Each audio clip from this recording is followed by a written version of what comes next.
ini bukan dimaksudkan untuk menjustifikasi kecocokan Islam dan kapitalisme, tetapi untuk memberikan semacam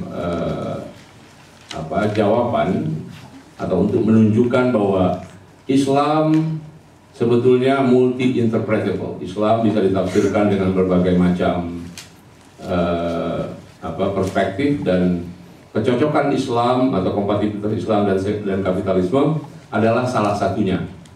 Jadi kalau ada orang yang menolak atau mengecam bahwa kapitalisme tidak cocok dengan Islam, kita punya banyak argumen untuk menolaknya. Sama seperti kalau orang bilang Islam tidak cocok dengan sosialisme atau Islam tidak cocok dengan demokrasi, dengan human right dan lain-lain, kita punya banyak sekali argumen untuk menyanggahnya. Nah,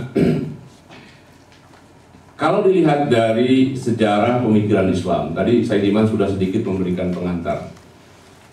Ini kan memang secara umum kaum muslim sejak abad 19 itu kan seperti terbangkit dari tidur dan kemudian merespon apa saja yang datang dari barat. Konsep-konsep besar, gagasan-gagasan besar yang datang dari barat itu mereka coba sikapi dan mereka berikan respon. Baik responnya menerima tanpa reserve, menolak atau menolak dengan kecaman. Itu yang selalu kita dapatkan setiap kali kaum muslim berhadapan dengan konsep-konsep yang datang dari barat. Baik itu demokrasi, pluralisme, liberalisme, hak asasi manusia termasuk kapitalisme. Perjumpaan Islam dengan tema-tema kapitalisme sebetulnya bukannya baru. Bahkan saya kira jauh sebelum Indonesia merdeka. Kalau kita bicara dalam konteks Indonesia, dalam makalah saya sebutkan bagaimana kaum muslim Indonesia yang saat itu dimotori oleh Pak Cokroaminoto misalnya. Cokroaminoto adalah ketua Sarekat Islam yang sangat aktif. Sarekat Islam sebelumnya bernama Sarekat Dagang Islam, yang concern utamanya adalah soal perdagangan, dan karena itu sangat concern terhadap persoalan ekonomi. Nah, kita melihat bahwa kaum muslim pada saat itu lebih dekat dengan gagasan-gagasan sosialisme ketimbang gagasan-gagasan kapitalisme. Kalau kita definisikan, sebelum kita masuk nanti tentang definisi kapitalisme yang kita akan gunakan dalam konteks ini, kalau kita katakan bahwa kapitalisme adalah sebuah sistem ekonomi yang lebih menekankan pada kebebasan individu untuk memiliki barang dan mengontrolnya, sementara sosialisme adalah sebuah sistem ekonomi yang lebih menekankan pada peran negara misalnya dalam mengatur kehidupan ekonomi publik misalnya. Yang terjadi adalah pada masa-masa awal-awal abad ke-20, kaum muslim lebih merasa at home, lebih merasa nyaman dengan gagasan-gagasan sosialisme ketimbang kapitalisme.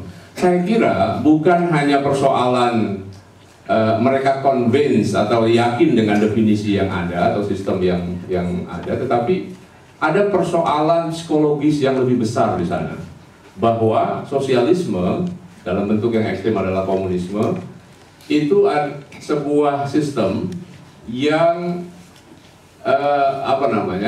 yang lebih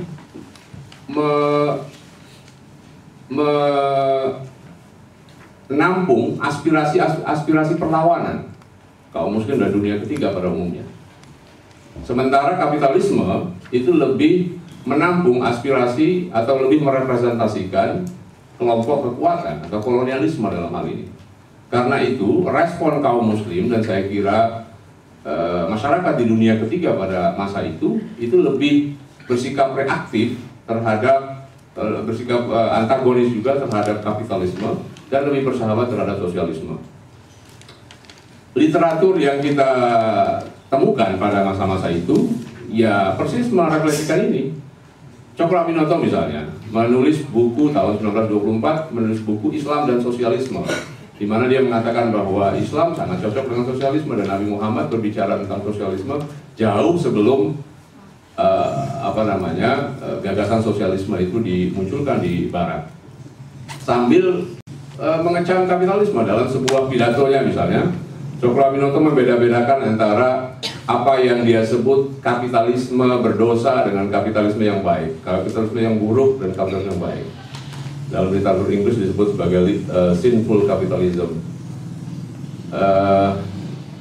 Yang dia maksud dengan kapitalisme yang baik adalah para pedagang, para anggota Syarikat Dagang Islam yang berasal dari kaum pribumi, yang dalam bayangan Cokroaminoto melakukan transaksi dan berdagang dengan cara-cara yang baik, yang sesuai dengan aturan ajaran Islam. Sementara kapitalisme yang buruk atau sinful capitalism adalah kapitalisme atau praktek bisnis yang dilakukan oleh kolonialisme, oleh anti-kolonialisme, baik dari kelompok pedagang Cina dan lain sebagainya. Dan kita tahu pada saat itu ada ketegangan antara bisnismen pribumi dan bisnismen keturunan Cina dan juga dengan kaum kolonial. Nah, jadi ada persoalan psikologis di sana bahwa mereka lebih suka menggunakan kendaraan sosialisme karena di sana ada perlawanan untuk melawan konsep kapitalisme yang diusung oleh kolonialisme. Nah, saya kira latar belakangnya adalah itu, bahwa sikap antagonis itu kemudian terwarisi sampai kita merdeka. Kalau kita lihat wacana pemikiran ekonomi politik di negara kita, bukan hanya dalam lingkungan pemikiran Islam saja, tapi secara umum itu kan agak kekiri-kirian dan sangat dominan sampai hari ini. Saya kira hanya beberapa lembaga yang saya kira berani mendeklarasikan diri atau jelas-jelas mengusung gagasan yang liberal atau gagasan yang lebih pro kapitalisme dengan segala macam percabangannya. Nah, saya kira alasannya karena itu tadi, bahwa ada di dalam gagasan-gagasan kiri dan sosialisme ada perlawanan terhadap kolonialisme, terhadap imperialisme, terhadap kemapanan dan lain sebagainya. Karena itu baik Soekarno, Syahrir, Hatta, Rum, Nasir, dari semua kelompok intelektual Islam ketika berbicara tentang intelektual nasional, ketika berbicara tentang alternatif ekonomi, mereka ultranasionalis, nasionalis atau agak sosialistik. Meskipun gaya hidup mereka sangat barat sekali. Kalau kita lihat bagaimana tokoh-tokoh Masyumi, mereka kan didikan barat. Mereka dididik di sekolah-sekolah Belanda dan gaya hidupnya gaya hidup barat, tetapi ketika berbicara tentang alternatif ekonomi lebih ke ekonomi agak-agak ekonomi protektif. Pada tahun 50-an misalnya, Syafruddin Prawinegara, saya kira kita semua kenal Syafruddin adalah seorang tokoh Masyumi besar yang merupakan juga gubernur Bank Indonesia pertama. Saya kira Pak Syafruddin, kalau kita berbicara tentang sejarah ekonomi Indonesia, kita tidak lepas dari nama Pak Syafruddin. Nah, Pak Syafruddin ini memperkenalkan namanya ekonomi terpimpin, yang guided economy, yang kurang lebih sama dengan guided demokrasinya Soekarno lah, bahwa ekonomi itu harus ada yang kontrol, dan itu adalah negara, ada peran negara yang besar di dalamnya. Itu dia menyebutkan istilahnya namanya ekonomi dirige. Saya nggak tahu bacanya gimana, tapi tulisannya yang saya dapatkan seperti itu, ekonomi terpimpin. Meskipun dalam kasus-kasus yang lain menyangkut ekonomi Islam, Pak Syafruddin cukup liberal. Misalnya menyangkut masalah riba, dia adalah orang yang mengatakan bahwa bunga bank bukannya riba, tapi ya interest saja yang kita tidak bisa menghindarinya. Gitu. Karena itu dia menjadi gubernur Bank Indonesia dan sikapnya terhadap ekonomi modern yang berkaitan dengan interest atau riba sangat maju sekali. Nah, saya kira itu latar belakang kenapa ada sikap antagonis yang begitu besar dari kaum muslim terhadap gagasan kapitalisme. Selain persoalan psikologis berhadapan dengan kolonialisme dan imperialisme, saya kira ada persepsi yang mungkin keliru, mungkin juga pandangan yang simplistis. Misalnya menganggap kapitalisme itu identik dengan kehidupan yang materialistik. Simbol-simbol kapitalisme seperti Coca-Cola, parfum,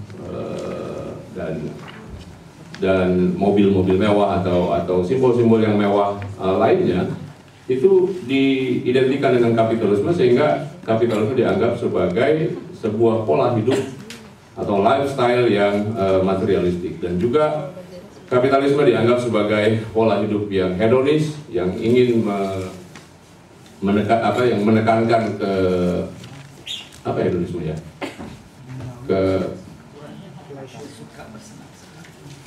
kesenangan duniawi lah. Nah, yang tidak kalah pentingnya bahwa kapitalisme sering dianggap sebagai biang keladi buat kesenjangan dan kemiskinan dunia. Jadi kalau mau mengkritik kapitalisme, bukan dikritik konsepnya, bukan dikritik bagaimana definisinya, tapi lihatlah begitu banyak kemiskinan dan kemelaratan yang diakibatkan oleh sistem yang mereka tuduh sebagai kapitalisme. Nah, saya kira itu. Kemudian kalau kita tarik kepada pertanyaan, apakah Islam kompatibel dengan kapitalisme? Ini pertanyaan yang lama dan seperti saya bilang tadi, pertanyaan-pertanyaan yang semacam ini bisa dijawab baik negatif atau positif. Sama seperti persoalan Islam dan demokrasi, Islam dan human right, Islam dan pluralisme dan lain sebagainya. Jadi ada yang menjawab iya bahwa Islam kompatibel dengan kapitalisme, ada yang jawab tidak. Gitu. Ya kalau menurut Muksid dalam fikih ini pasti aktsar min qaulain, lebih dari dua pendapat. Nah, tapi tentu kita harus punya jangkar, kita harus punya standar untuk mengukur sebelum kita mengatakan apakah Islam dan kapitalisme itu kompatibel atau tidak, kita harus punya definisi dulu. Nah, dari definisi yang begitu banyak, saya ingin mengambilkan definisi yang sederhana tentang kapitalisme misalnya. Dari banyak buku saya sederhanakan bahwa kapitalisme adalah, kita tahu semua kapital itu adalah modal, tetapi secara teknis, definisi kapitalisme adalah sebuah sistem ekonomi di mana seseorang diberikan kebebasan untuk memiliki dan mengontrol harta dan harta miliknya, atau harta dan hak miliknya. Nah, jadi ada persoalan kebebasan seseorang untuk mengontrol harta, memiliki harta dan mengontrolnya. Ini adalah ciri dari kapitalisme. Nah, turunannya kemudian kan banyak sekali. Kalau kita lihat, kadang-kadang orang sekarang mencampur adukan antara kapitalisme, liberalisme, neoliberalisme, dan macam-macam.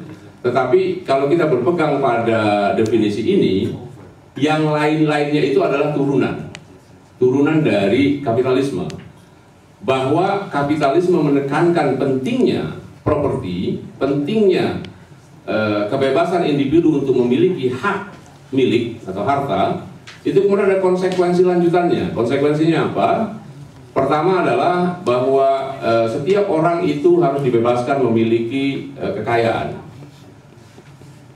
Karena ada kebebasan setiap orang, maka sistem yang ada di luar sana itu harus memiliki sistem yang bebas, yang disebut pasar bebas, free market, atau dalam bahasa Prancisnya laissez-faire. Kemudian konsekuensi berikutnya adalah tidak boleh ada campur tangan. Kalau ada pasar bebas, maka tidak boleh ada campur tangan dari otoritas politik, yaitu negara. Karena itu langkah berikutnya lagi adalah tidak boleh ada proteksi. Langkah selanjutnya lagi, karena negara harus bersifat minimal, maka setiap kepemilikan itu harus diprivatisasi, harus secara private kepemilikannya. Nah, dalam hubungannya antar negara, sirkulasi barang dan lain-lain itu tidak boleh dibatasi oleh border, oleh perbatasan. Maka orang-orang kapitalis atau para pendukung kapitalisme meyakini adanya globalisasi, bahwa globalisasi adalah satu keharusan. Konsekuensi lainnya lagi adalah kalau tadi negara itu tidak boleh ikut campur, maka adalah konsekuensi berikutnya adalah penghapusan subsidi dan lain-lain. Nah, karena itu para kaum liberal atau para pendukung kapitalisme misalnya, kenapa mereka mendukung kenaikan harga BBM? Sebetulnya bukan mendukung kenaikan harga BBM, tetapi mencabut subsidi terhadap BBM. Gitu. Karena ini adalah salah satu konsekuensi dari kapitalisme yang menekankan adanya kebebasan tadi. Oke, jadi intinya atau singkatnya bahwa kapitalisme itu memberikan kebebasan pada individu untuk mengontrol, untuk memiliki dan mengontrol harta bagi seseorang. Nah, sekarang apa Islam? Tentu saja kalau kita bicara Islam banyak sekali dimensinya, tetapi saya ingin mendefinisikan Islam dengan sangat simple, sederhana. Islam is way of life. Islam adalah jalan hidup dengan seperangkat nilai yang digali dari kitab suci dan penafsirannya.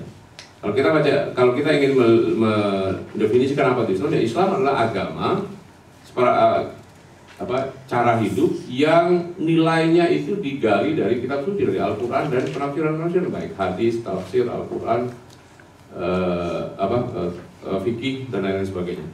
Nah, itulah yang disebut Islam. Nah, dengan demikian kita harus, pertanyaan selanjutnya adalah apakah semua yang menginspirasikan Islam ini bertentangan dengan definisi kapitalisme tadi, bahwa kapitalisme itu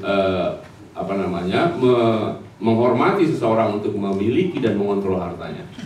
Tidak ada satupun. Ini yang dicoba buktikan oleh Maxim Rodinson yang tadi disinggung berkali-kali oleh Saidiman di dalam bukunya yang saya kira sangat penting, Islam dan Kapitalisme. Tidak ada satupun ayat Al-Quran yang melarang kaum muslim untuk memiliki harta, memiliki kekayaan dan mengontrolnya. Tidak ada satupun hadis-hadis Nabi yang melarang kaum muslim untuk memiliki harta dan mengontrolnya. Ada beberapa hadis yang jika dilihat secara khusus itu bisa bersifat lebih lebih sosialistik dan lain-lain, tetapi itu adalah lagi-lagi adalah penafsiran yang dilakukan oleh para ulama. Nah, jadi kalau kita coba jawab pertanyaan apakah Islam kompatibel dengan kapitalisme dengan dua definisi yang saya berikan ini, maka ya tidak ada pertentangan antara Islam dan kapitalisme. Nah, itu dari sisi teoritis. Dari sisi praktis misalnya, kalau kita baca sejarah Islam, kita tahu semua bahwa Islam itu lahir dari sebuah masyarakat dagang.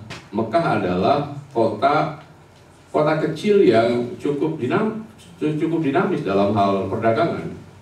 Dalam Al-Quran disebutkan bahwa masyarakat Mekah itu kalau musim dingin pergi ke utara, ke Yaman, kalau musim panas pergi ke Syam atau Damaskus. Di ilafi Quraisyin ilafihim rihlatash syita'i was-shaif. Nah, itu menunjukkan salah satu kenapa mereka mobilitasnya sangat tinggi itu adalah untuk melakukan perdagangan. Dan kita tahu bahwa Nabi adalah seorang pedagang. Seluruh keluarga Nabi mencari nafkahnya dengan cara berdagang.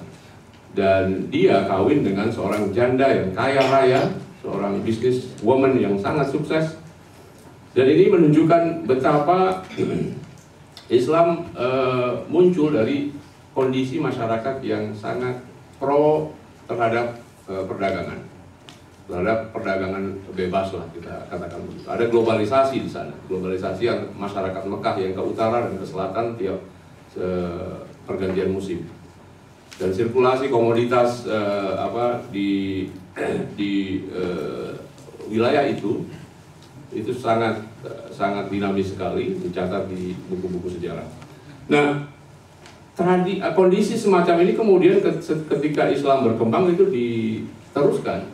Dan kita tahu setelah ibu kota Islam pindah dari Madinah ke Damaskus, peradaban Islam luar biasa. Ada kota-kota satelit Islam yang sangat maju, bukan hanya dengan dengan perkembangan perdagangannya, perkembangan sektor ekonominya, tetapi juga terhadap ilmu pengetahuan, budaya, seni dan lain-lain sebagainya.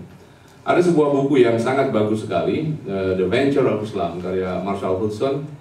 yang selalu membanding-bandingkan antara kota-kota besar Islam, Baghdad, Cordoba, Khurasan, Kairo dan lain-lain sebagainya, dengan kota-kota metropolitan di dunia modern, dengan New York, dengan Paris, dengan Berlin, Chicago dan lain-lain sebagainya. Ada satu pernyataan yang sering dikutip Cak Nur dulu, bahwa pendapatan teks di Baghdad itu sama dengan jumlah teks masyarakat Chicago pada masa sekarang ini, menunjukkan bahwa betapa makmurnya kota-kota Islam pada masa itu ketika kerajaan-kerajaan Islam berjaya.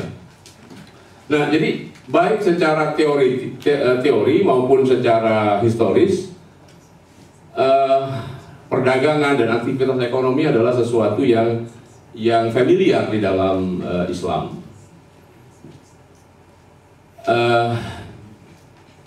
Kalau kita lihat dari aspek doktrin misalnya, penghormatan Islam terhadap harta atau kepemilikan itu kan luar biasa. Dalam makalah saya sebutkan bagaimana Islam menghormati mal atau hak milik, harta, itu luar biasa. Itu menjadi salah satu yang di dalam usul fikih disebut kuliyatul khamsah. Ada 5 prinsip Pancasilanya Islam itu yang sering dibahas sebagai pijakan untuk maqasid syariah di dalam usul fikih, yang biasa dikenal sebagai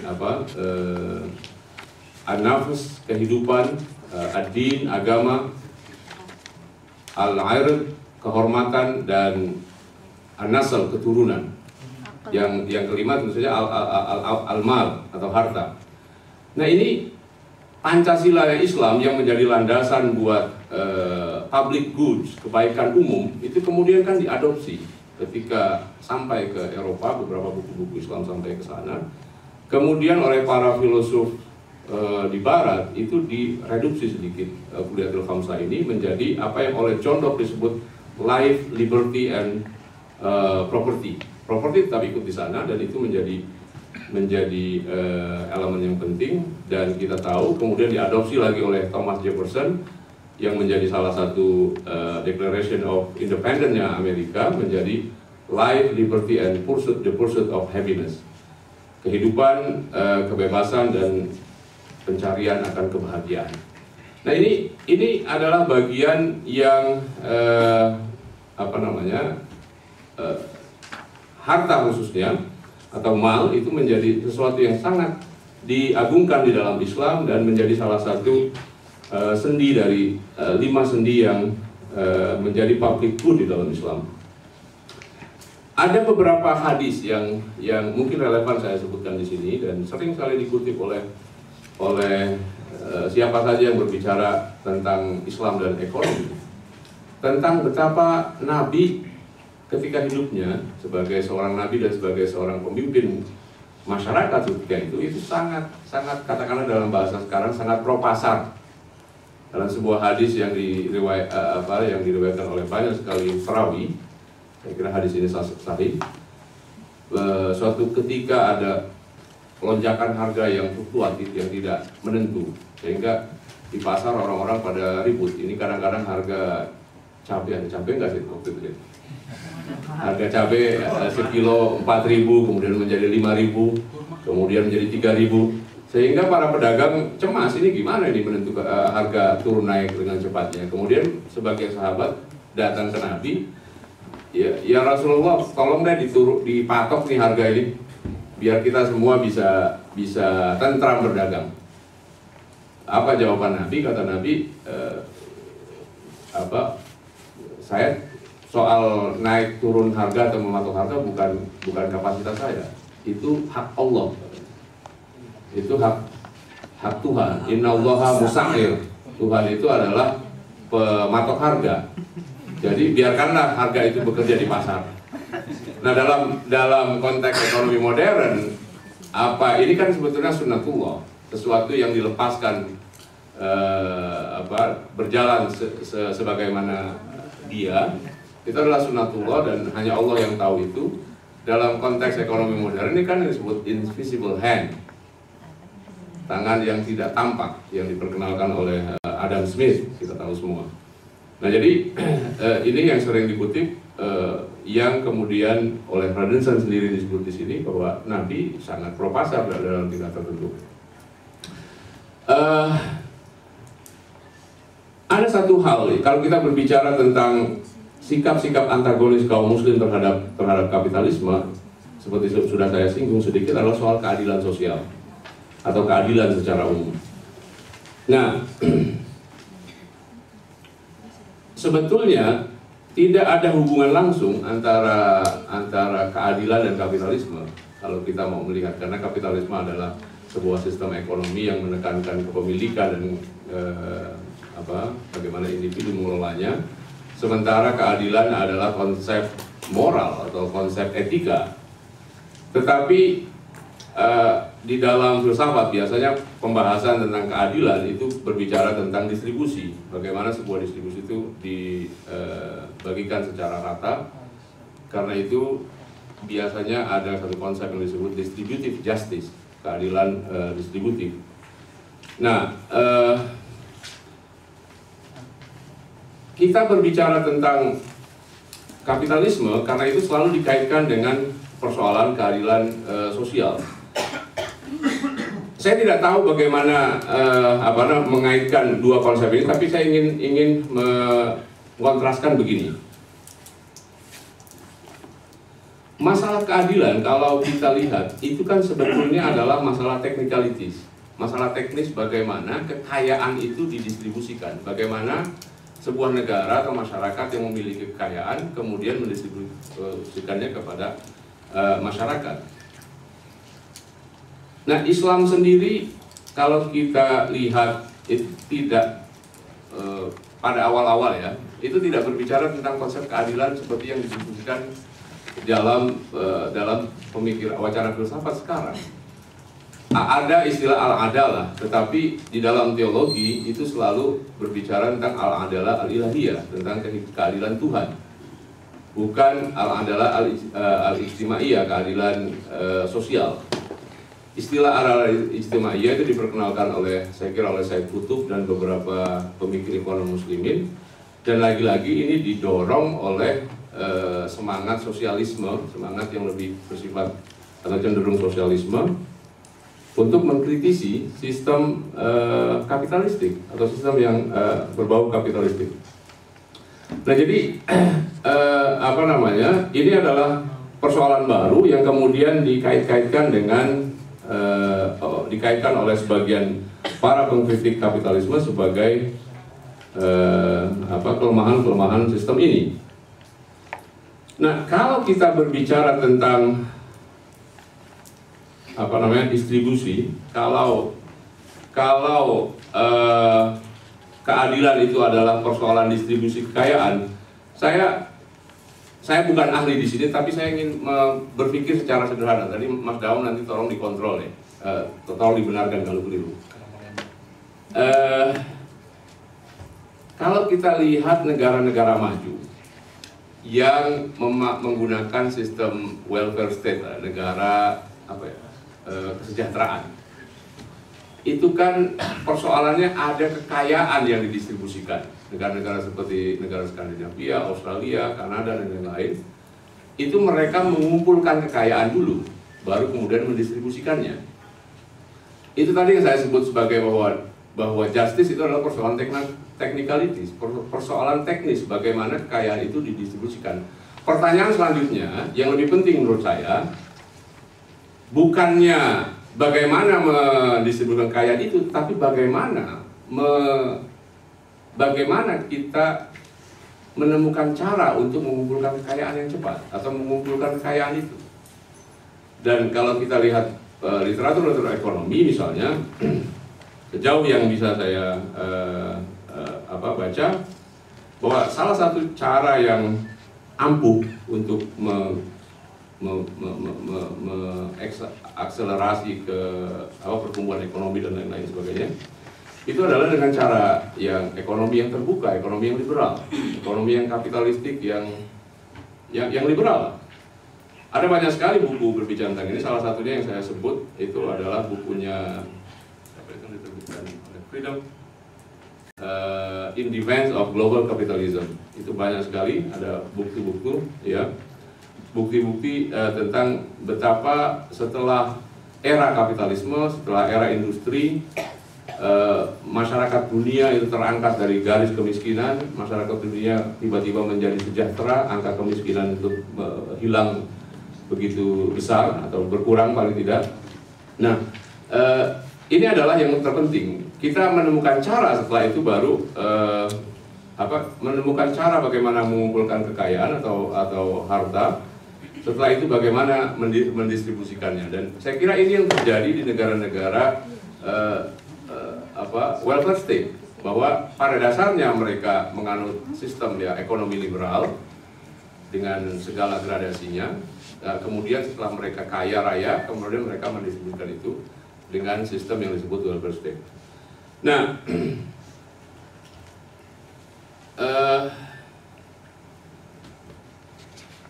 sekarang saya ingin menyinggung sedikit lah, karena ini adalah temanya tentang respon Islam. Saya ingin menyinggung sedikit tentang ekonomi Islam. Sebetulnya kita bisa mengelaborasi atau mendengarkan pemaparan ini lebih lanjut nanti di sesi berikutnya, 2 hari ke depan. Saya ingin berbicara sedikit tentang ekonomi Islam. Seluruh atau alasan utama dari ekonomi Islam sebetulnya bukan persoalan kesenjangan, bukan persoalan keadilan, bukan persoalan seperti diskusi tentang sosialisme dan kapitalisme, tetapi adalah persoalan riba. Karena persoalan riba tidak pernah bisa diselesaikan di kalangan umat Islam, maka kemudian dimunculkan apa yang disebut ekonomi Islam. Ada sebuah penelitian yang dilakukan oleh Abdullah Said. Dia menulis, seorang sarjana Australia yang kebetulan adalah pembimbing saya waktu sekolah. Dia menulis tentang riba dan melakukan riset. Salah satu kesimpulannya adalah bahwa persoalan ekonomi Islam itu muncul utamanya karena masalah riba itu tidak pernah terselesaikan. Saya kira ini kalau saya membuat analogi, masalah riba di dalam Islam itu seperti masalah aurat. Jadi karena masalah aurat itu tidak pernah bisa diselesaikan, aurat untuk perempuan khususnya, memakai jilbab dan penutup kepala. Karena itu tidak bisa diselesaikan, ada orang yang menafsirkan dengan begini dan begitu. Kemudian ada sebuah penafsiran yang dilembagakan dan dipopulerkan. Karena itu kita melihat berbagai gaya dan model orang mengenakan jilbab misalnya, termasuk di kolam-kolam renang misalnya. Nah, saya kira persoalan riba yang tidak tuntas, bagaimana kaum muslim menyikapi riba, kemudian memunculkan gagasan apa yang disebut sebagai ekonomi Islam. Dan karena itu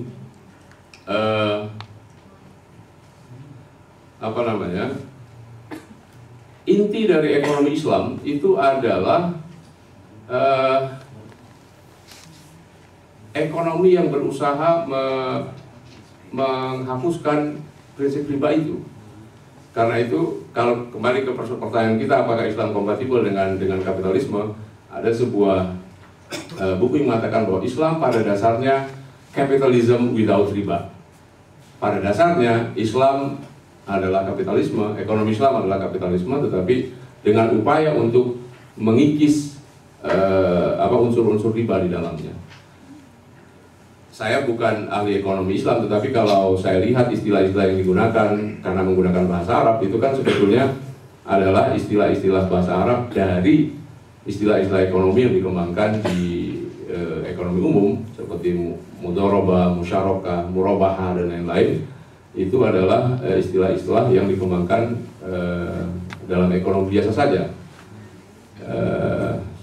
Saya kira itu. Saya tidak ingin menyimpulkan di sini, hanya ingin mengatakan bahwa ketika kita berbicara tentang Islam dan kapitalisme, itu persis kita dihadapkan pada persoalan yang bisa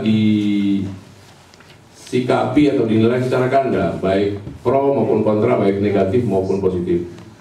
Nah, paper saya seperti saya katakan tadi tidak bertujuan untuk mendukung Islam dan kapitalisme, tetapi ingin menunjukkan bahwa Islam mungkin kompatibel dengan kapitalisme. Saya kira dengan itu saya akhiri pemaparan saya. Terima kasih.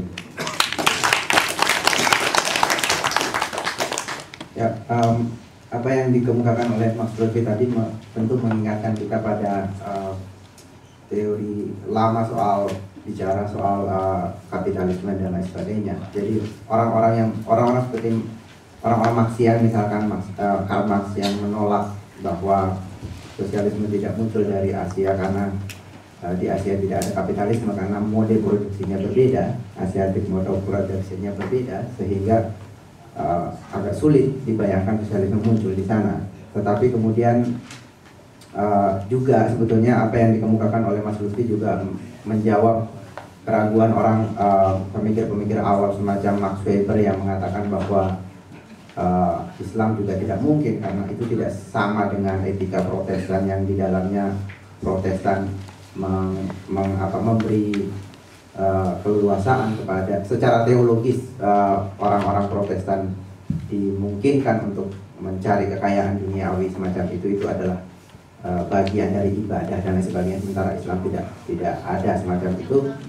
Nah, saya kira untuk Mas Dawam kita akan minta dia bicara soal perdebatan di awal-awal soal bagaimana secara umum hubungan agama dan kapitalisme dan kemudian Islam dan kapitalisme itu sendiri. Terima kasih. Assalamualaikum warahmatullahi wabarakatuh. Saya senang, gembira diminta oleh Jill untuk berbicara mengenai Islam dan kapitalisme. Jadi bukan respon Islam terhadap kapitalisme. Saya mungkin salah paham. Saya baru dengar ini bahwa temanya respon Islam terhadap kapitalisme. Tapi pengertian saya itu saya diminta untuk membahas buku Marxist Tradition mengenai Islam and Capitalism. Yang kedua hindering atau menghambat. Yang ketiga prohibition, melarang. Itu mana di antara itu? Marxist Tradition mengatakan lebih banyak favorable. Tidak ada, Islam itu sama sekali tidak menghambat ekonomi pada waktu itu. Yang di sini adalah kapitalisme finansial dan kapitalisme komersial. Sama sekali tidak menghambat. Juga sama sekali tidak melakukan larangan-larangan terhadap kapitalisme. Bahkan cocok itu. Bahkan ya Al-Quran sendiri kata Karl ya dalam buku Karl itu mengenai apa itu di event apa namanya crash pakai event apa itu.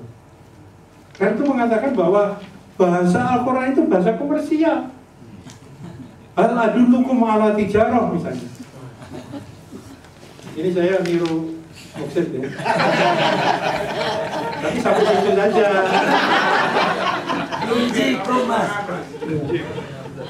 Hal adullukum ala tijarah. Apakah kamu tahu apa itu tijarah?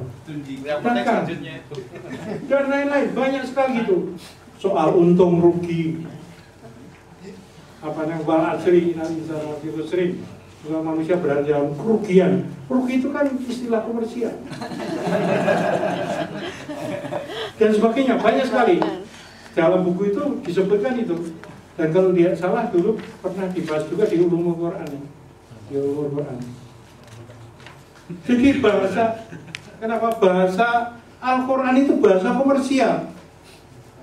Jadi ya ini lepas setuju atau tidak bahwa Islam itu lahir dari suatu peradaban tertentu. Dalam hal ini peradaban kapitalis. Cuma kapitalis komersial dan finansial.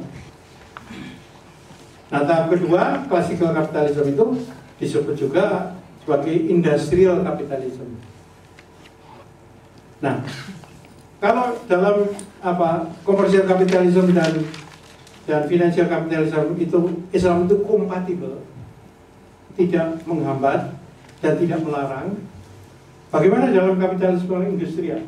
Tidak juga. Islam tidak pernah menghambat itu. Apakah Islam itu menghambat misalnya pasar gitu, mekanisme pasar? Sama sekali tidak. Sama sekali tidak. Tidak ada hambatan. Nah, ini nanti yang terakhir saya ingin membuat kriteria gitu. Kriteria apa itu kapitalisme. Jadi gini jelasnya itu. Saya uraikan sekarang itu. Kapitalisme itu cirinya pertama adalah mengenai kriteria itu mengenai konsep homo economicus, yaitu bahwa manusia itu digerakkan oleh motif ekonomi. Motif ekonomi itu apa? Motif untuk mencari keuntungan. Islam tidak ada larangan sedikit pun untuk mencari keuntungan. Bahkan yang dilarang itu kerugian. Wal-asri itu melarang kerugian. Kalau melarang keuntungan tidak. Ini yang pertama. Kedua, mengenai hak milik. Itu konsep mengenai hak milik. Sendi utama kapitalisme adalah pengakuan terhadap hak milik individu. Apakah Islam melarang? Sama sekali tidak. Buktinya apa? Hak waris, hukum waris. Hukum waris itu kan hak individu, property right. Apakah Islam melarang hak milik terhadap tanah? Sama sekali tidak. Apakah Islam melarang hak milik harta? Tidak. Sama sekali tidak. Apakah Islam melarang orang meng-hire atau mempekerjakan orang lain? Sama sekali tidak. Sama sekali tidak. Jadi Islam itu tidak menentang pasar modal, tidak menentang pasar komoditas, dan tidak melarang pasar tenaga kerja. Kemudian kriteria ketiga adalah kebebasan berusaha. Islam tidak ada larangan terhadap kebebasan berusaha, itu tidak ada, sama sekali tidak ada. Jadi kalau kapitalisme itu bersendikan kebebasan berusaha dan kebebasan untuk memilih pekerjaan, Islam menjamin tidak ada larangan sama sekali. Kemudian yang ketiga yang sering-sering disebut adalah pasar.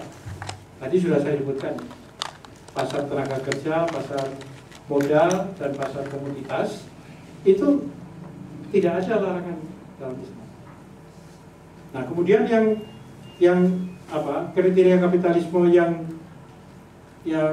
yang baku itu, yang paling fundamental, karena ini berasal dari Marx, ya, dari bukunya Das Kapital. Jadi kapitalisme itu apa? Kapitalisme itu adalah suatu sistem yang menganggap modal finansial sebagai modal yang utama,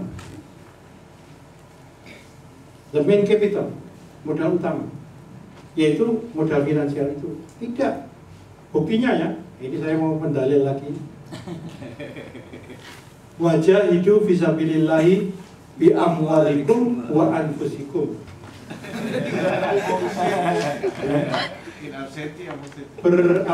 Berjuanglah engkau di jalan Allah dengan hartamu dan dengan tenagamu. Nah, ada suatu hadis Nabi yang dikutip oleh Rodinson mengatakan bahwa beda antara Kristen dan Islam, Kristen abad tengah dan Islam abad tengah, itu adalah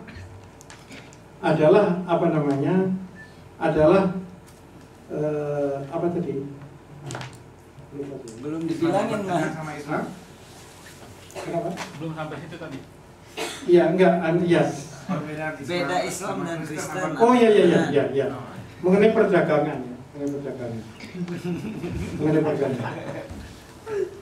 Kristen abad tengah itu menganggap berdagang itu sebagai pencuri. Dewanya sama, yaitu dewa Hermes dalam mitologi Yunani. Dewa pencuri juga Hermes, dewa pedagang juga Hermes. Dewanya Yusuf Kala. Itu Hermes, sama dengan Putri. Tapi dalam hadis Islam dikatakan, barang siapa mencari rezeki Allah untuk keluarganya dengan cara yang jujur, maka tempatnya kelak di surga itu bersama-sama dengan para nabi dan para syuhada. Jadi jihad di sini termasuk jihad ekonomi. Jihad ekonomi dalam hal ini Jihad Yusuf Kala. Jihad Yusuf Kala. Dalam hal ini jihad dengan mempergunakan modal, di amwal, tentu saja di anfus. Ini sama antara kapitalisme dan sosialisme, itu sama. Menganggap modal itu dua itu, modal amwal dan anfus itu. Di dalam teori kapitalisme juga begitu. Dalam model Harold Demar itu kan modal dan tenaga kerja itu. Di dalam ekonomi Marx juga dua, yaitu mode of production itu terdiri di dua, yaitu production forces yang amwal itu, kapital itu, dan social relation of production, hubungan manusia, sama itu. Dan ini merupakan anjuran Islam, sehingga karena itu maka tidak ada larangan kapital, dan juga tidak ada larangan untuk menjadi kaya di dalam Islam itu. Buktinya sahabat Nabi sendiri banyak, Sa'ad bin Abi Waqqas atau Tolha atau Zubair bin Awam, kemudian Utsman, itu kan orang-orang, lalu Abdurrahman bin Auf, itu semua kan orang-orang kaya raya, konglomerat itu, untanya banyak sekali. Yusuf Kala semua. Iya. Menantu Nabi sendiri adalah pedagang kaya, yaitu Utsman. Jadi tidak ada. Nah ini. Jadi bagaimana dengan beberapa kriteria itu adalah bahwa Islam itu kompatibel terhadap kapitalisme. Bukan mungkin. Kenapa? Bukan mungkin. Kompatibel. Memang kapitalisme. Kompatibel terhadap kapitalisme. Inilah yang salah dengan Weber. Weber itu berpendapat bahwa Islam itu tidak kompatibel dengan kapitalisme. Tapi Weber itu melihat ada 3 macam kapitalisme. Yang pertama adalah traditional capitalism. Yang kedua adalah political capitalism. Yang ketiga adalah rational capitalism. Nah, itu ada beberapa hukum ya. Hukum Cina, hukum India, hukum Kristen, hukum Yahudi, hukum Islam, hukum kanon, hukum abad pertengahan dan sebagainya. Itu 4 dari hukum itu, termasuk hukum Islam itu, tidak kompatibel terhadap kapitalisme. Tidak. Anehnya yang kompatibel terhadap kapitalisme itu adalah hukum abad pertengahan, medieval law. Nah, itu dibantah keras sama si Dudley bahwa itu nggak benar, salah sama sekali. Kristen abad pertengahan, yaitu Kristen Romawi, itu sangat menghambat kapitalisme, melarang itu tadi, menganggap pedagang sebagai pencuri, melarang riba dan sebagainya. Memang riba itu dilarang, tapi praktek para sahabat itu selalu bisa menghindarkan bisa menciptakan transaksi keuangan yang terhindar dari riba dalam bentuk qirad. Umar itu membuat Baitul Mal. Baitul Mal itu kemudian dipinjamkan untuk produksi, untuk perdagangan dan sebagainya. Jadi ada, jadi sahabat-sahabat Nabi yang dalam pengetahuan Nabi itu mencari jalan keluar dari riba, tapi jadi mencari jalan keluar dari transaksi keuangan yang ribawi, bisa menghindar. Riba tetap dilarang, tapi transaksi keuangan tetap jalan. Jadi tidak hindering dan juga tidak bersifat prohibition, melarang, tidak. Nah, cuma ya, Islam memang ada koreksi. Misalnya motif mencari keuntungan. Oke, boleh mencari keuntungan, berdagang boleh, tapi harus jujur, gitu loh. Nggak boleh mengurangi timbangan, menambah timbangan, tidak boleh menipu kualitas, ya, barang yang cacat dibilang barang baik, disembunyikan, propaganda bahwa barang ini begini-begini khasiatnya banyak, tapi padahal tidak gitu. Kemudian hoarding atau menimbun, itu juga nggak boleh. Monopoli boleh, mencari kekayaan, tapi kalau konsentrasi kekayaan nggak boleh. Itu begitu. Jadi Islam itu kompatibel terhadap kapitalisme, tapi juga sekaligus mengoreksi kapitalisme. Dengan apa? Dengan moral. Itu yang dikatakan oleh Rodinson. Islam tidak melarang perdagangan ansih, perdagangan itu sendiri. Yang dilarang itu adalah perdagangan yang tidak jujur. Jadi boleh akumulasi kapital, tapi kalau sudah konsentrasi kapital tidak boleh. Itu dalam surat An-Anfal misalnya. Tidak boleh. Islam juga empati terhadap kemiskinan. Islam juga empati terhadap budak, misalnya tenaga kerja, bahwa tenaga kerja itu berhak memperoleh kualitas hidup yang sama dengan majikannya, misalnya begitu. Jadi ada kebebasan di dalam pekerjaan, di dalam orang boleh meng-hire atau mempekerjakan orang itu, tapi dengan cara-cara kemanusiaan, cara-cara yang bermoral menurut ajaran Islam. Tapi kompatibel. Siapa bilang tidak kompatibel? Inilah ya yang dikoreksi oleh Maxim Rodinson terhadap Weber. Weber itu nggak benar itu.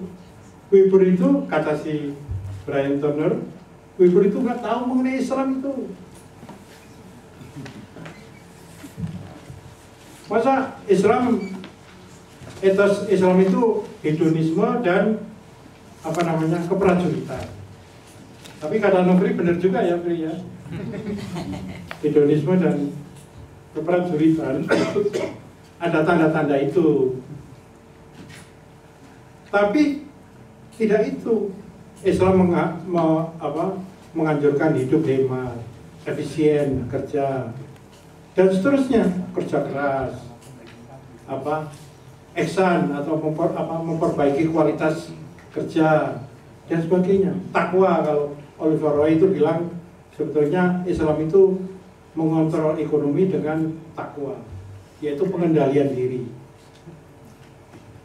Jadi hendaknya orang Islam itu bisa mengendalikan diri di dalam berekonomi. Itu yang diajarkan oleh Islam. Sehingga kalau Lutfi maunya Islam itu sesuai dengan kapitalisme, kapitalisme yang mana? Saya kira apa yang disebut kapitalisme humanis, atau kapitalisme yang bermoral, kapitalisme yang beretika. Itu. Ini saya kira kesimpulan dari kerja Maxim Rodinson itu dengan teliti dan ini ya, ini gini ya, saya tadi lupa mengatakan, sebetulnya kenapa ya vaksin tradition itu kok tidak mendapat perhatian dari kalangan Islam sendiri? Ada dua hal. Pertama, vaksin tradition itu orang Yahudi. Kalau orang Yahudi itu dalilnya kan apa namanya, walantarzo.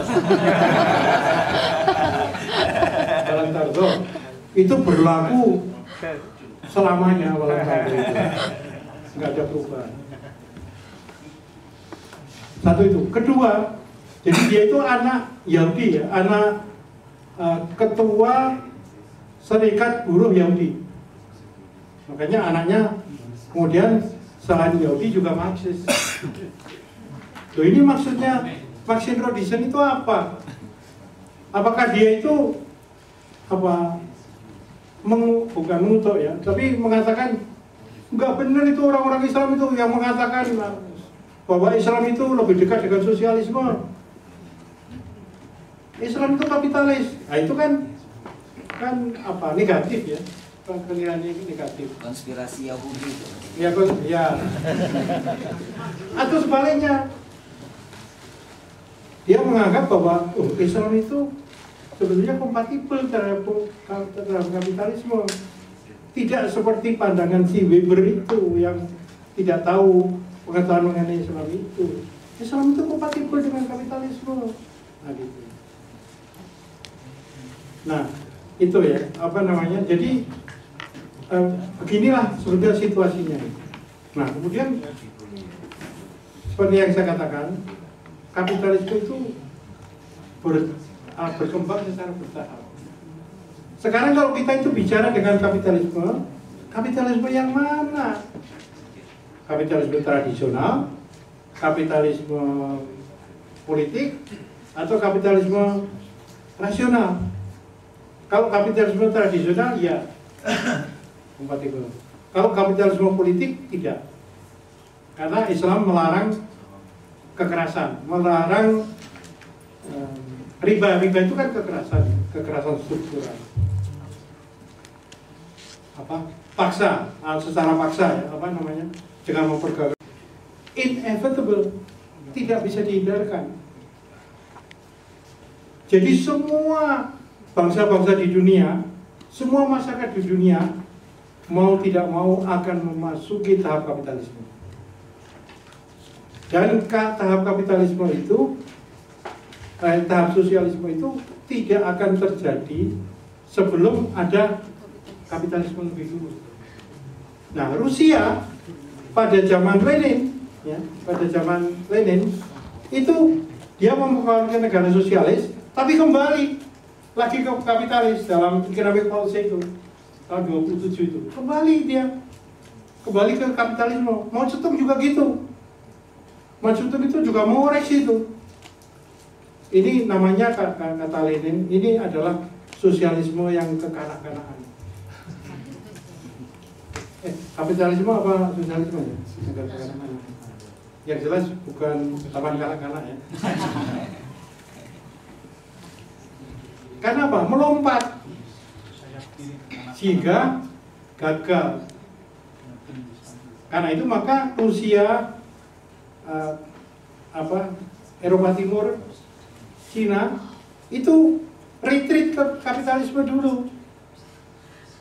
Tapi kapitalisme itu ada akhirnya menurut teori Marx. Dia tidak akan bisa bertahan. Schumpeter juga bilang begitu, kapitalisme nggak akan bisa bertahan. Nah, sekarang orang-orang seperti Peter Drucker itu sudah bicara mengenai post kapitalisme. Si David Korten itu bicara mengenai post corporate society. Jadi kapitalisme monopoli ini ada batasnya dan suatu ketika akan runtuh. Siapa yang menggantikan? Ya mungkin Islam, sosialisme, tapi variasinya macam-macam. Misalnya welfare state sebagai satu varian dari sosialisme, atau Islam mungkin ya, Tapi Islam pun jangan lupa tidak bisa menghindari kapitalisme. Gitu loh. Mau tidak mau masuk ke kapitalisme. Jadi ini bukan soal apa namanya kompatibel atau punya afinitas yang dekat apa tidak. Bukan soal itu, tapi soal historical inevitability, hukum sejarah. Soal hukum sejarah. Percaya atau tidak percaya? Percaya atau tidak percaya? Ekonomi Pancasila itu post kapitalisme. Demokrasi ekonomi itu menurut tafsiran saya post kapitalisme. Jadi kapitalisme yang sudah dikoreksi. Mungkin juga humanis kapitalisme itu merupakan post apa namanya kapitalisme atau post corporate society. Nah, Marx itu berbicara mengenai kapitalisme itu sebagai kapitalis society, masyarakat kapitalis. Karena Marx ini sebetulnya lebih merupakan seorang sosiolog daripada seorang ekonom. Memang Marx juga seorang ekonom. Dia mempunyai teori, dia mempunyai konsep-konsep mengenai apa yang disebut political economy. Kritik, ada bukunya kritik buat political economy. Ada itu tahap kedua. Tahap kedua, saya tidak akan berbicara lebih banyak. Jadi pemikiran Marx itu mengalami 3 tahap. Tahap 1, tahap 2, tahap 3. Tahap 3 itulah mengenai soal perjuangan kelas itu. Itu. Jadi gimana? Kapitalisme bermoral. Ya terserah. Nah, tapi jelas di sini bahwa masyarakat Islam kapitalisme itu inevitable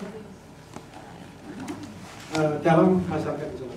Kalau sekarang di Bank Islam Bank Syariah itu dikatakan oleh si siapa namanya Pradana Ari Perdana dan si Zaim Said. Ribut Ohrawi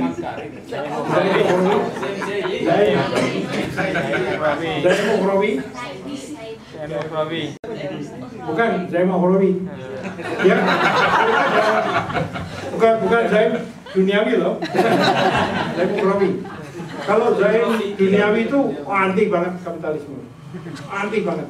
Jadi di sini nggak ada Zaim Ohrawi ya, Zaim duniawi ya. Saya tadi berpikir, waduh, kalau ada Zaim duniawi, wah, saya bisa silakan.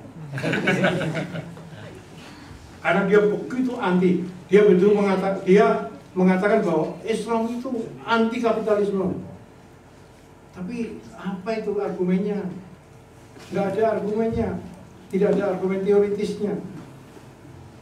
Nah, argumen teoritisnya seperti yang saya katakan itu tadi, memang ini agak complicated juga ya, tapi mudah-mudahan Anda paham mengenai hal itu. Jadi, oh ya, satu. Marx Introduction mengatakan memang Islam itu kompatibel terhadap kapitalisme. Tapi Islam itu juga mengandung ajaran-ajaran social justice. Ada bab khusus ya mengenai Islam and social justice. Ya, saya tidak akan menceritakan ya apa yang dikatakan oleh Marx Introduction itu. Tapi banyak ayat-ayat, bahkan Marx Introduction mengatakan bahwa Islam itu sesuai dengan komunisme. Itu masyarakat komunal. Masyarakat yang tidak karena ada hak milik semua di tangan Tuhan, berada di tangan Tuhan. Nah ini menurut hemat saya satu penafsiran yang sangat keliru ya, sangat keliru. Kenapa? Kalau mengatakan Islam kompatibel dengan kapitalisme, saya justru lebih cenderung mengatakan Islam adalah kapitalisme. Karena kalau misalnya itu ada berbicara dari segi afinitas. Saya ada 2 konsep, afinitas dan kompatibilitas. Ya, karena saya kalau tadi Lutfi mengatakan bukan ekonom, sama, dan saya juga bukan politisi, saya belajar sejarah. Jadi saya melihat misalnya kalau Muhammad adalah seorang pedagang, dia banyak berinteraksi dengan pedagang-pedagang di mana dia melakukan perjalanan. Esensi itulah yang mungkin diambil jadi ketika dia merumuskan satu konsep yang kemudian muncul menjadi Al-Quran dan hadis. Artinya kisah pengalaman dia itu yang muncul menjadi katakanlah menjadi kitab suci yang kita anggap sebagai kitab suci itu, dan itu adalah cerminan dari dia interaksi dia di dalam sistem kapitalisme. Bahwa kemudian dia menolak riba, harus kita ingat bahwa pada saat itu Yahudi, orang-orang Yahudi sudah melakukan perdagangan dan juga sudah melakukan transaksi yang sifatnya riba. Nah, ini yang mungkin dilihat sebagai sesuatu yang buruk. Itu yang membuat politik di mana Islam juga atau negara-negara itu mencari sebuah ideologi ekonomi pada waktu itu, dan akan lebih dekat kepada Blok Timur yang membantu memerdekakan tanah mereka. Ya, kedekatan itulah yang ketemu antara sosialisme dengan Islam itu sendiri. Dan ekonomi Islam itu kan baru perkembangan ketika negara-negara Teluk menemukan minyak, mengekspor minyak dan kaya, yang pada akhirnya itu hanya sebagai slogan saja. Pada prakteknya negara-negara Teluk sampai sekarang ya kapitalis sangat terbuka, tetapi secara agama atau secara politik berbeda. Ini adalah standar-standar gandeng yang sampai sekarang juga digunakan. Dan sosialisme itu sendiri di Timur Tengah sekarang udah nggak ada. Kayak Israel mendirikan adalah orang-orang sosialis, orang-orang buruh. Ya. Sekarang juga telah kapitalis, Mesir juga lebih terbuka, Dubai dan Arab Saudi juga sudah terbuka. Jadi kalau bicara tentang sosialisme sekarang sudah tidak ada di negara-negara Islam. Bicara itu. Kemudian yang kedua adalah saya kira sebelum kita bicara tentang Islam dan kapitalisme atau Islam dan sosialisme, ini adalah lompatan yang mungkin kita bisa membahas terlebih dahulu bagaimana hubungan antara Islam dengan ekonomi itu sendiri sebelum kita bicara tentang sosialisme dan kapitalisme. Karena kalau bicara tentang sudah ada frame kapitalisme dan sosialisme, maka kita mempelajari sejarah Islam ataupun dari Islam dengan frame yang kita pakai. Ya, orang sosialis akan mengatakan Islam lebih dekat pada sosialisme, orang kapitalis juga akan menganggap seperti itu. Nah, pada prakteknya ini ada sebuah buku yang mungkin bisa kita baca bersama-sama, buku dalam bahasa Arab, Al-Mal wal Hilal. Ini karangan dari Syakir An-Nabilisi, itu siapa itu? Berbicara tentang aspek-aspek keuangan dalam Islam di luar konteks sosialisme dan kapitalisme. Jadi, kalau bicara tentang kapitalisme misalnya, yang mengurus dirinya sendiri, zaman jahiliyah itu lebih dekat kepada kapitalisme daripada Islam itu sendiri. Misalnya Islam itu kan sudah ada semacam negara, sudah ada penguasa yang mengatur pasar, yang mengatur hak milik. Sedangkan pada Arab jahiliyah kan tidak ada aturan yang monolitik, yang sentralis itu tidak ada. Kabilah, kaum elit, pasar, dan bicara tentang kebebasan, sebenarnya pada Arab jahiliyah itu lebih bebas, lebih plural daripada zaman Islam itu sendiri. Nah, saya nggak sepakat misalnya dengan Mas Dawang. Memang antara bahasa ekonomi, bahasa perdagangan dipakai, tapi itu untuk masalah komunikasi saja. Apakah engkau akan berdagang dengan Tuhan? Ya, pengetahuan ketika Islam datang di Mekah yang waktu itu perdagangan, ya seperti itu. Tapi bukan berarti dengan bahasa-bahasa komunikasi itu Islam menganjurkan perdagangan. Karena pada prakteknya yang lain juga dia mengatakan begitu. Ya, maksud saya kita bicara tentang perdagangan, Mas Dawang, maksud saya itu. Bukan berarti kita menganggap bahwa tadi kan bicara dengan ketawa. Oh iya. Ya. Karena ketika Islam menjadi sebuah sistem kekuasaan pun, Mas Dawang, bahwa tidak ada lagi perdagangan. Dalam kasus Medina misalnya, bahwa yang menyumbang pada devisa negara itu bukan lagi perdagangan, bukan lagi pajak, tapi harta rampasan perang. Maka dari itu ada ayat Al-Anfal, harta rampasan perang, bagaimana cara mengatur harta rampasan perang. Dan menurut Syakir itu sendiri, itulah motif terbesar kenapa Islam melakukan yang disebut dengan penaklukan. Jadi meninggalkan perdagangan kemudian kepada penaklukan, ya karena motifnya luar biasa. Anda kalau berperang, kalau mati dapat surga, kalau menang dapat harta rampasan perang. Jadi ini yang sebenarnya apa yang kalau bicara tentang masalah bagaimana sumber keuangan dalam negara Islam itu diambil, diperoleh, ya yang lebih banyak pada aspek-aspek aspek peperangan. Pada pengalaman khalifah misalnya, antara Khalifah Umar yang pada waktu itu harta rampasan perang itu tidak boleh dimiliki oleh individu. Zaman Nabi dan zaman Abu Bakar itu dipakai ketika dia menaklukkan sebuah wilayah, maka prajurit yang ikut menaklukkan akan mendapat pembagian. Tapi kata Umar enggak. Di sini kan ada intervensi negara di situ atau seorang khalifah bahwa jangan kasus individu ini janganlah kaya. Tapi zaman Utsman berbeda. Karena itu ada muncul semacam ada gerakan revolusi ya tentang keadilan ya, bahwa ada Abu Dzar Al-Ghifari yang menginspirasi pada gerakan-gerakan. Itu tanya ini singkat saja gitu. Nah tadi apa katanya?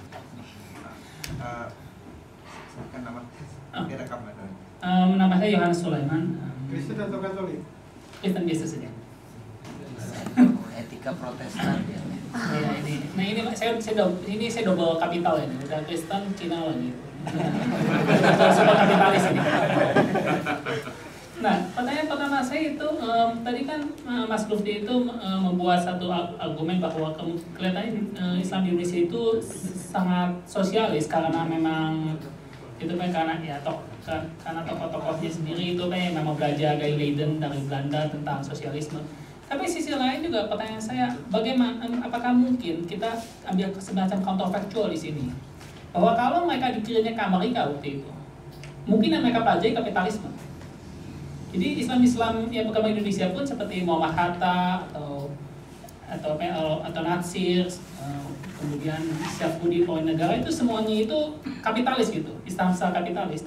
Dan kita pun tahu pada waktu itu di Eropa memang yang sangat berkembang di dunia akademis itu adalah sosialisme, pendekatan sosialisme. Jadi itu kita semacam food for thought aja gitu. Jadinya ya bersama berjawab atau enggak gitu. Jadi emang karena accident of history saja kalau kita mau bilang argumen Marx gitu, bahwa ini Indonesia kedapatannya akhirnya sosialisme gitu, bukan kapitalisme. Nah untuk Pak Dawam, ini pertanyaan terbesar saya adalah sebetulnya kalau begitu apa menurut Bapak definisi kapitalisme? Soalnya kelihatannya di sini Bapak itu kayak nge-stretch definisinya terlalu besar sampai Rusia saja itu disebut sebagai sebuah state capitalism gitu. Bukan saya yang bukan. Yang bilang itu teoretikus. Nggak, tapi kan itu pertanyaannya walaupun ada sumber teorinya, tapi kan sisi lain kan kita sebagai akademik itu tidak hanya bergantung kepada apa yang buku katakan gitu, tapi kan kita sendiri memiliki satu argumen, menyimpulkan satu argumen tersendiri gitu, sehingga kita bisa menyetujui apakah yang dikatakan buku itu betul atau tidak gitu. Itu kan sebenarnya salah satu ide di sini.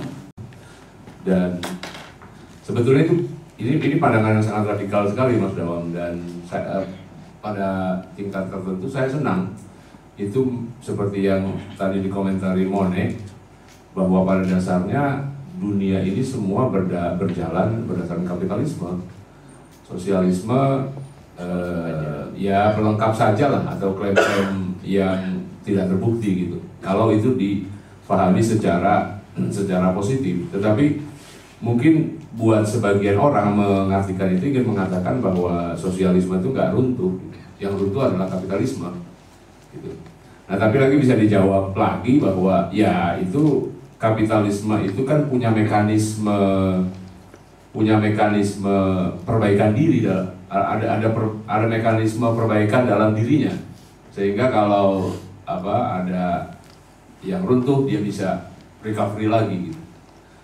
Nah lagi-lagi ini adalah persoalan definisi seperti Joe sebutkan tadi. Bagaimana kita membuat definisi itu yang bisa operasional gitu. Tadi saya udah coba melakukan simplifikasi terhadap definisi yang begitu banyak. Saya kira pandangan Mas Dawam itu sangat optimis terhadap kapitalisme. Saya harus memahaminya dari perspektif itu, bahwa kapitalisme adalah persoalan yang terkait dengan masalah produksi dan bagaimana mengumpulkan kesejahteraan dan kekayaan, sedangkan sosialisme adalah tahap berikutnya, yaitu bagaimana mendistribusikan kekayaan yang sudah kita kumpulkan lewat sistem kapitalisme itu. Dengan demikian bahwa sosialisme mungkin bisa dipahami itu sebagai pelengkap sajalah.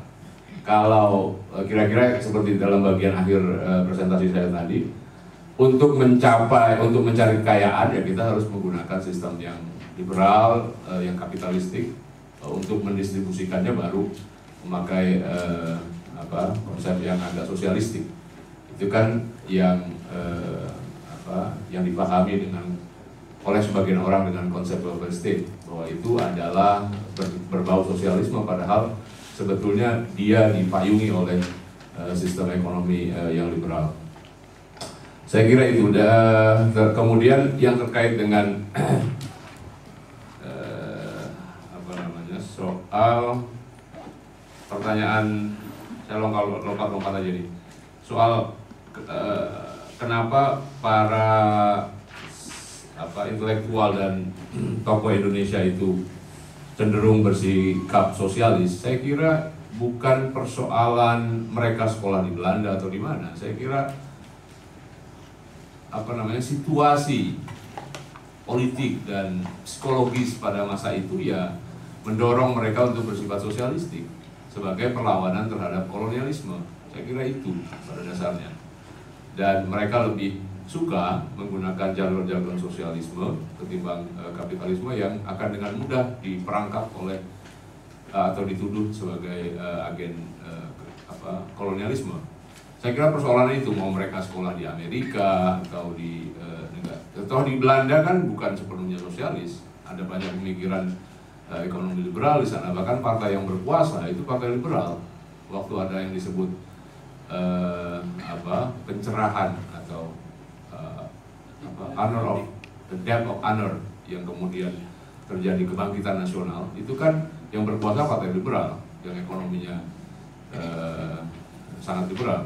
Ekonomi liberal sekarang, kalau saya tambah, ekonomi yang sekarang liberal itu dianggap itu sebenarnya pemikirannya Friedrich Hayek yang baru pertama. Iya, libertarianism lah dalam pemikiran ekonomi. Nah, jadi saya kira bukan persoalan mereka lulus dari mana, tapi kondisi sosial politik, kondisi politik dan psikologis secara umum, saya kira bukan hanya di Indonesia, di negara-negara Muslim manapun itu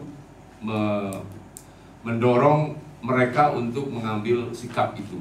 Jadi cenderung sosialistik karena dari sanalah mereka melakukan perlawanan terhadap kolonialisme. Saya kira itu. Kemudian soal ekonomi Islam, tadi ini dari Guntur. Saya kira betul itu, bahwa ekonomi Islam ini kan binatang baru yang muncul satu paket dengan proyek Islamisasi ilmu. Mas Dawam pernah jadi direktur utama Triple IT sampai sekarang ya Mas. Itu bertanggung jawab itu Mas Dawam. Jadi ekonomi Islam itu adalah bagian dari proyek Islamisasi ilmu. Ada ekonomi Islam, ada antropologi Islam. Tulisan-tulisan saya itu saya usahakan betul-betul berlandaskan satu teori tertentu. Jadi jelas gitu. Dan menurut hemat saya, pengertian saya mengenai kapitalisme juga jelas. Coba tadi kriterianya, kapitalisme itu homo economicus, kemudian konsep mengenai hak milik, kemudian kebebasan berusaha, kemudian berperannya pasar, supply and demand, kemudian peranan kapital. Jadi tadi ditanyakan misalnya Rusia itu, kenapa itu disebut kapitalisme negara? Karena Rusia itu masih bersasarkan diri kepada konsep kapital. Saya lupa penulisnya, tapi ada seorang penulis mengatakan sebetulnya sosialisme yang benar itu bukan sosialisme Rusia, tapi sosialisme Cina. Karena apa? Karena sosialisme Cina itu lebih mengandalkan kepada modal manusia, bukan modal kapital. Itu begitu. Nah, kenapa Rusia disebut state capitalism? Karena pada dasarnya memang bertolak dari kapital, modal, seperti yang dikatakan oleh Marx, cuma modal itu dikuasai oleh negara. Dan obsesi dari Rusia itu, sosialis Rusia itu. Obsesinya itu adalah bahwa sosialisme itu lebih cepat pertumbuhannya dari kapitalisme. Dan memang dibuktikan oleh Maurice Dobb, seorang Marxis, memang betul, dan banyak yang lain. Jadi pertumbuhan ekonomi itu lebih cepat di bawah kapitalisme. Tapi ya tetap kapitalisme itu. Nah, saya dalam mengukur Islam itu juga gitu, berdasarkan konsep kapitalisme. Jadi bagaimana pandangan Islam mengenai homo economicus, bagaimana pandangan Islam mengenai hak milik, bagaimana pandangan Islam mengenai kebebasan berusaha, bagaimana pandangan Islam mengenai pasar, supply and demand, bagaimana pandangan Islam mengenai kapital, dan hak kebebasan untuk mengakumulasi kapital. Itu yang saya jadikan ukuran, dan saya tidak akan mengulang lagi. Jadi Islam itu kompatibel, cuma mengoreksi gitu, mengoreksi. Homo economicus dikoreksi, dagang komersiality itu dikoreksi. Jadi saya suka itu mempergunakan rumus dari Montesquieu yang dikutip oleh Maxime Rodin. Jadi ada 3 dasarnya itu, yaitu pertama piety, kesalian, yang kedua commerciality, yang ketiga adalah liberty, kebebasan. Itu kapitalisme Islam itu piety, jadi bebas tapi salah. Maksudnya salah itu gimana? Ada ukuran moral. Jadi tidak boleh curang, tidak boleh menimbun, tidak boleh berjudi, tidak boleh macam-macam lah. Tidak boleh makan bangkai, tidak boleh makan babi. Ya ini untuk ukuran, itu kan agama orang Yahudi, itu Islam itu. Babi itu kan, larangan babi itu kan Yahudi banget.